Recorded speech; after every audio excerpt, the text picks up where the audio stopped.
Welcome to Bookstr News. I'm your host Ash, and this is where we talk about all things bookish. First, we have a major win in the fight against book bans. Illinois becomes the first state in the US to ban book bans. In a new law signed by Governor J.B. Pritzker, Illinois libraries must follow the American Library Association's Bill of Rights, which says that materials should not be prescribed or removed because of partisan or doctrinal disapproval. As a result, if a public library or school library chooses to ban books, then they will lose access to grant funding. At the bill signing ceremony in a Chicago library, Governor Pritzker defended the bill, saying book bans are about censorship, marginalizing people, marginalizing facts and ideas. Regimes ban books. We refuse to let a vitriolic strain of white nationalism that is coursing through our country determine whose histories are to be told. Not in Illinois. Amid the rise of book bans, we can only hope that other states will follow Illinois' example. Next, more on book bans. Recently, the Central York School Board in Pennsylvania may allow 2 banned books to return back to shelves. The 2 books in question are Push by Sapphire and A Court of Mist and Fury by Sarah J. Maas. Push was banned because it has elements of sexual assault, and A Court of Mist and Fury has sexual situations. Regardless, this banning set off a wave of student protests, which made the school board rethink their decision. On June 20th, the Central York School Board will determine if they should implement a rating system rather than banning books. This way, parents can individually restrict their child's access to certain reading materials if needed, based on that rating. Although, a rating system will most likely run into a couple of issues because of what people determine as explicit material. But it's still a step up from book bans. To make a comparison, film sort of went through this in the late 60s when the Motion Picture Association made the rating system because not all films were suitable for teenagers and children. Then in the 90s, video games got a rating system. So is a rating system for books warranted? Let us know your thoughts. Again, as this decision will be happening June 20th, we will keep you updated. In other news, we finally have a first look at the new film Red, White, and Royal Blue.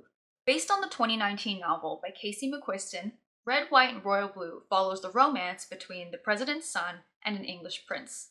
The movie is set to release on Amazon Prime on August 11th. Next, Elliot Page's new memoir, Pageboy, released earlier this month. The novel is both about Elliot Page's transition as a trans man and his treatment in Hollywood since his breakout role when he was 20. Reviews are saying it's a brutally honest yet inspirational look into the world of Hollywood from the perspective of someone who's had to come out twice in the public eye. In other novel news, Ernest Cline, the best-selling author of Ready Player One, will debut his first children's novel titled Bridge to Bat City. From what we know, the story is about a recently orphaned girl in 1980s Austin who develops an unexpected friendship with a bat colony. The book is set to release in April of 2024. Now getting back into some darker news. There's been some updates in the Corey Richens case, and just as a heads up, this is about murder, so your discretion is advised. To give you a brief backstory, Corey Richens is a mother who wrote a children's book about dealing with grief a year after her husband died. She was featured just this April on local TV along with the book. The TV station, Good Things Utah, consider her an incredible mother. Of course, they could not predict what was going to come. In a disturbing twist, Richens was arrested May 8th in direct connection to her husband's death for allegedly poisoning him with fentanyl. And just a couple days ago, the prosecution in her case revealed some of her Google searches. Here are some of them. What is a lethal dose of fentanyl? Luxury prisons for the rich in America. Death certificate says pending. Will life insurance still pay? Can cops force you to do a lie detector test? How to permanently delete information from an iPhone remotely. Richens' defense attorney said that she was just looking up information about her case, but I don't see anybody believing that. Either way, we'll keep you updated on any major developments in the case. Finally, Cormac McCarthy, winner of the US Pulitzer Prize and author of books like The Road, No Country for Old Men, has died at 89. Fellow authors are paying tribute to the writer, including Stephen King, who in a tweet said, "Cormac McCarthy may be the greatest American novelist of my time, has passed away at 89. He was full of years and created a fine body of work, but I still mourn his passing."